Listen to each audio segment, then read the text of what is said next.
பரிசுத்த நாமத்துக்கு ஸ்தோத்திரம். இந்த வேளையிலும் கர்த்தருடைய நாமம் மகிமைப்படுவதாக. உலக இரட்சகராகிய இயேசுவின் நாமத்தினாலே இந்த வேளையிலும் சாரோனின் தரிசன டிவி மூலமாக நேயர்கள் யாவருக்கும் அன்பின் வாழ்த்துக்கள். நேசரின் கரங்கள் பெந்தகோ சபையிலிருந்து நேசரின் சத்தத்தின் நேரம் என்ற இந்த தலைப்பிலே நாங்கள் இடைப்படுகிறோம். இந்த நாளிலும் நன்மை செய்க என்று செய்தியின் தலைப்பாக அமைந்திருக்கிறது. ஆண்டவராகிய இயேசு தேவ மகிமையை விட்டு தேவ சிங்காசனத்தை விட்டு மனுஷ அவதாரத்திலே வந்தபொழுது அவர் நன்மை செய்கிறவராயும் பிசாசின் வல்லமையில் அகப்பட்ட யாவரையும் குணமாக்குறவராய் சுற்றி திரிந்தார். அந்த தெய்வம் ஆண்டவராகிய இயேசு எப்படி நன்மை செய்தாரோ அதை நாம் தெரிந்து அதனுடைய காரியங்களை புரிய இந்த நாளில் செய்தியை அமைந்துள்ளது. எபிரேயருக்கு எழுதின புத்தகம் 13ஆம் அதிகாரம் 16ஆம் வாக்கியத்திலே நன்மை செய்யவும் தான தர்மங்கள் பண்ணவும் மறவாதிருங்கள், இப்படிப்பட்ட பலிகள் மேல் தேவன் பிரியமாயிருக்கிறார். நன்மை செய்யவும் தான தர்மம் செய்யவும் மறக்கக்கூடாது என்று எபிரேய ஆசிரியர் கொடுக்கிறார். இப்படிப்பட்ட பலிகள் மேல் தேவன் பிரியமாயிருக்கிறார். பழைய ஏற்பாடுகளை பார்க்கும்பொழுது பலி செலுத்த வேண்டும்.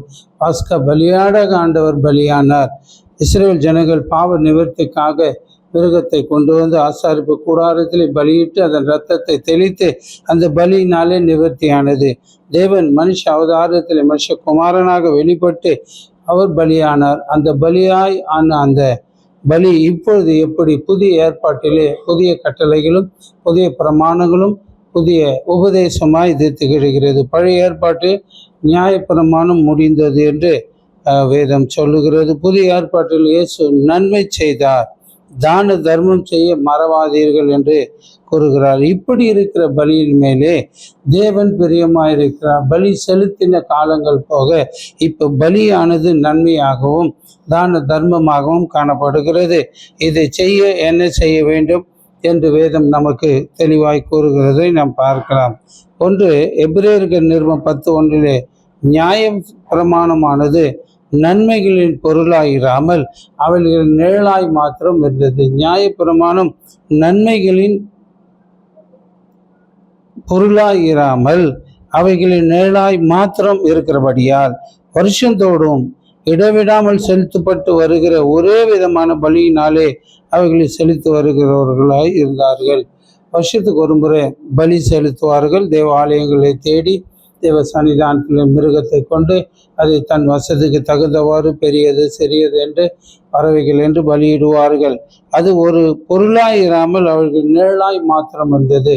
அந்த பொருளாய் அந்த மகிமையின் ராஜ்யத்தை விட்டு வானத்தையும் பூமி சிருஷ்டித்த சர்வ வல்லமையுள்ள தேவன் தேவகுமாரராய் அவர் வெளிப்பட்டு இந்த பலியை அவர் செலுத்தினார். நியாயப்பிரமாணத்தின் பாஸ்காட்டு பலியாடாக இயேசு பலியாகி மரித்து உயிரோடு எழுந்தார் என்று நாம் பார்க்கிறோம், விசுவாசிக்கிறோம், நாங்கள் நம்புகிறோம்.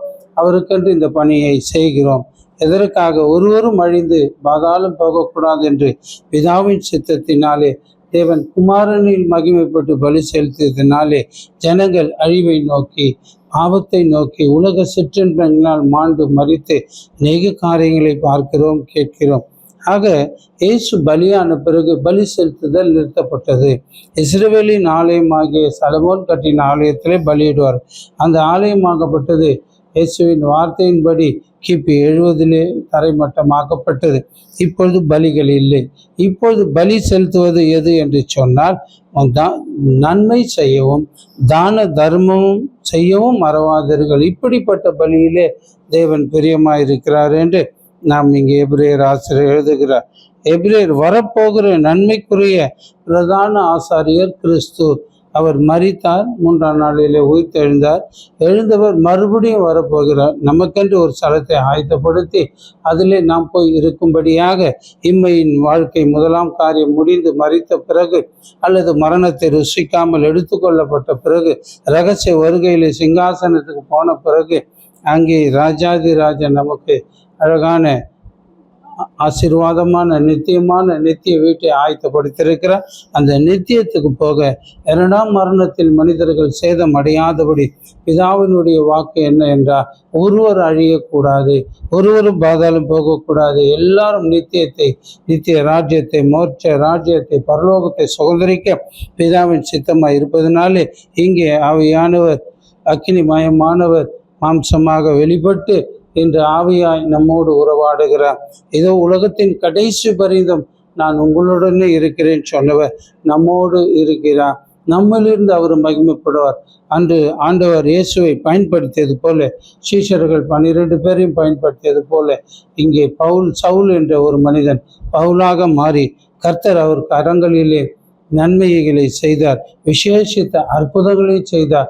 அவர் ஆண்டவருக்காக தன்னை அர்ப்பணித்து ஜீவியன் எடுபடும் வரை வாழ்ந்து காட்டினார்.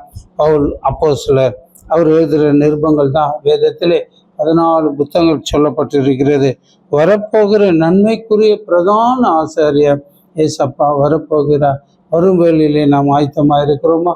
நம்முடைய ஆவி, நம்முடைய ஆத்மா, நம்முடைய சரீரம் கரைத்திரையற்ற பரிசுத்தர் வரும்பொழுது அது ஆயத்தத்தோடு இருந்தால் நித்தியத்துக்கு புறப்படலாம். தேவன் மறுரூபமாக்கி கொண்டு போவார். ஆண்டவர் நம்மை அழைத்ததின் நோக்கம், நம் பிரியமானவனே உன் ஆத்மா வாழ்வது போல எல்லாவற்றிலும் வாழும்படி தான் வைத்திருக்கிறார். தீமையானது பிரவேசிக்கும் போது, பாவமானது நம்மை ஆட்கொள்ளும் போது, உலகத்தின் சிற்றின்முகங்கள் நம்ம வரும்போது நம்முடைய நிலைமை கவலைக்கிடமாக பலதரப்பட்ட பிரச்சனைகளை மாட்டிக்கொள்ளுகிறது ஜனங்கள். ஆக இவை எல்லாவற்றை விட்டு வர வேண்டும் என்றால் நன்மை செய்ய படிக்க வேண்டும் என்று சொல்லுகிறார்.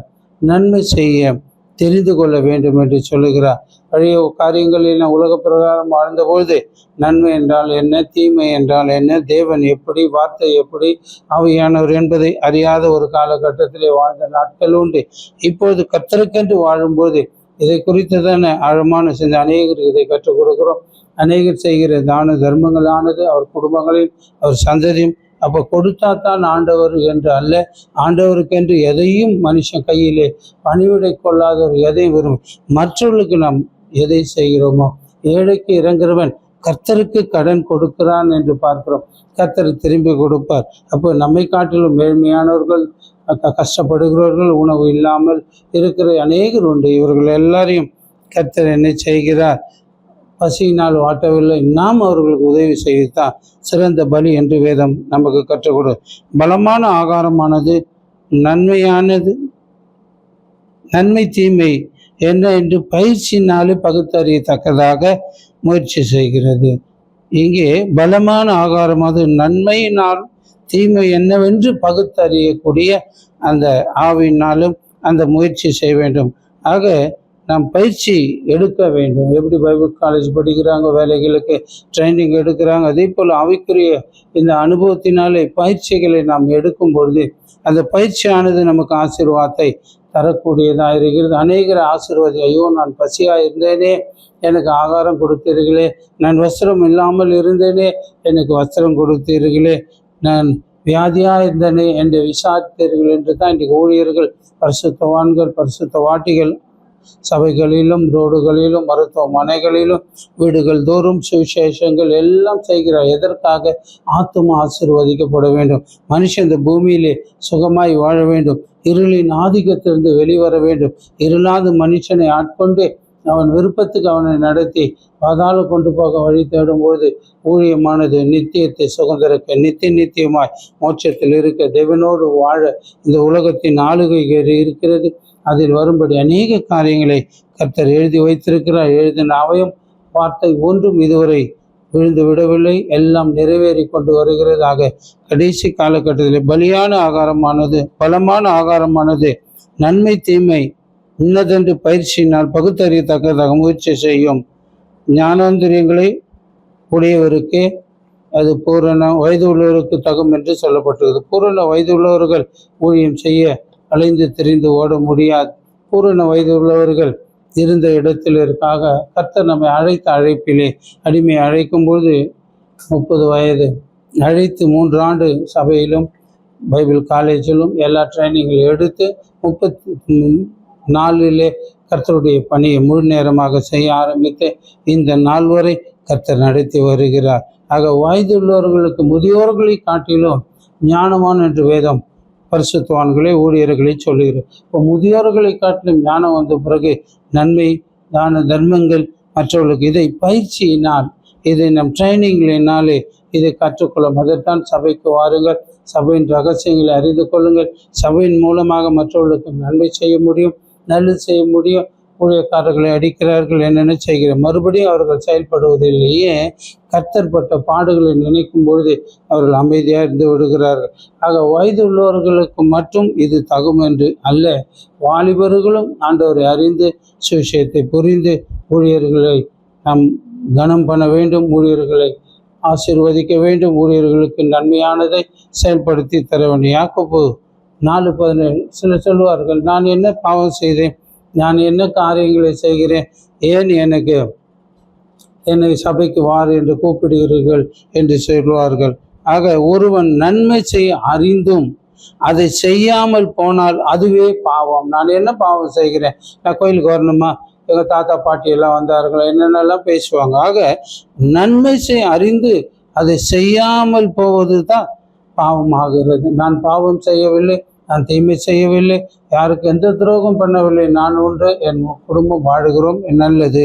ஆகிலும் நன்மை செய்ய அறிந்த பிறகு அதை செய்யாமல் போவதே பாவமாக வேதம் நமக்கு சொல்லுகிறது. பாவம் செய்கிற ஆத்துமா சாகும், தன் பாவங்களை மறைக்கிறவன் வாழ்வடைய மாட்டான். அதை அறிக்கை செய்து விட்டு விடும்போது தேவ இரக்கத்தை பெறுகிறாள் என்று பார்க்கிறோம். ஆக பாவம் செய்யாதபடி நாம் வாழுகிறோம், இருக்கிறோம்.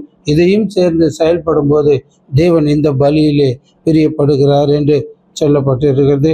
கர்த்தருக்கே மகிமை உண்டாவதாக.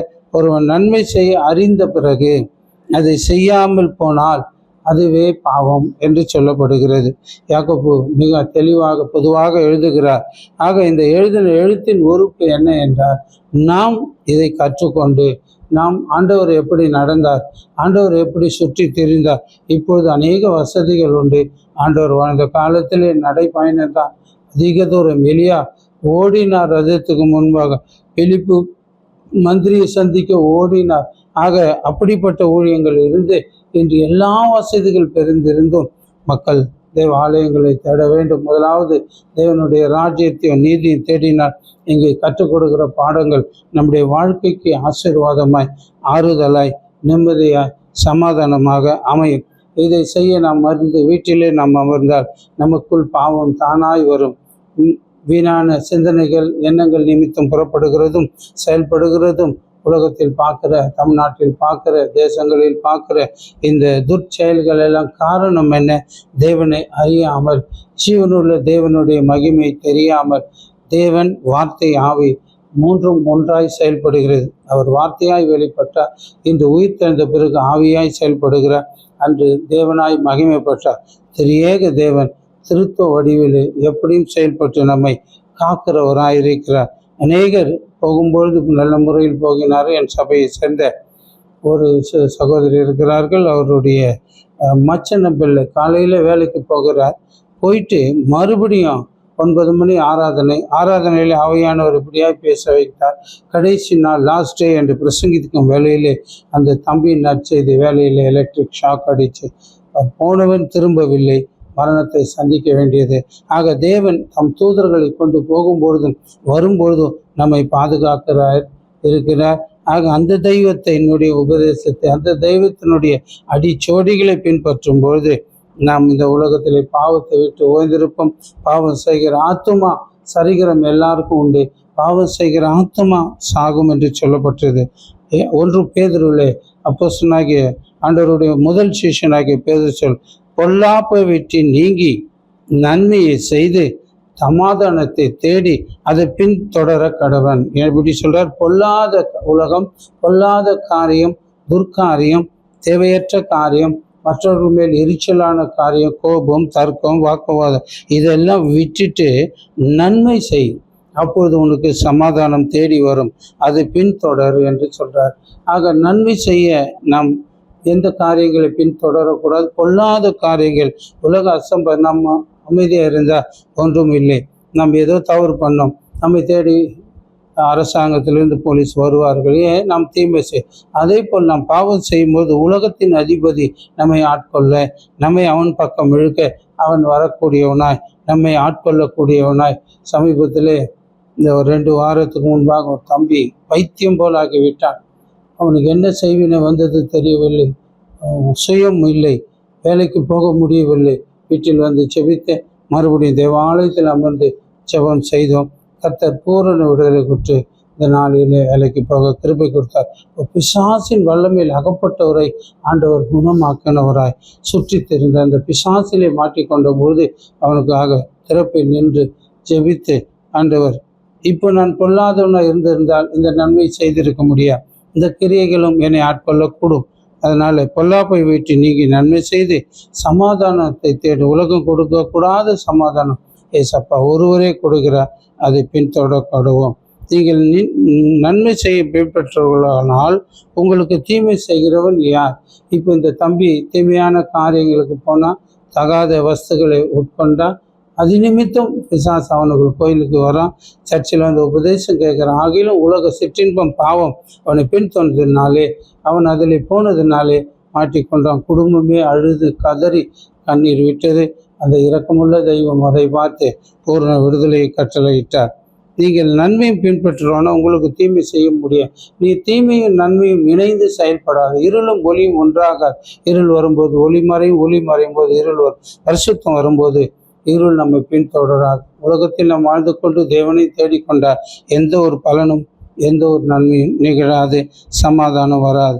1 பேதுரு 3:10 தீமை செய்து பாடு அனுபவித்தை பார்க்கிலும் தேவனுக்கு சித்தமானால் நன்மை செய்து அனுபவித்தே மேன்மையாக இருக்கும். இப்போ தீமையை செய்து கொண்டு சபைக்கும் வந்து கொண்டு அவர் வாழ்ந்து கொண்டிருந்த அந்த தீமை அவரை என்ன செய்தது?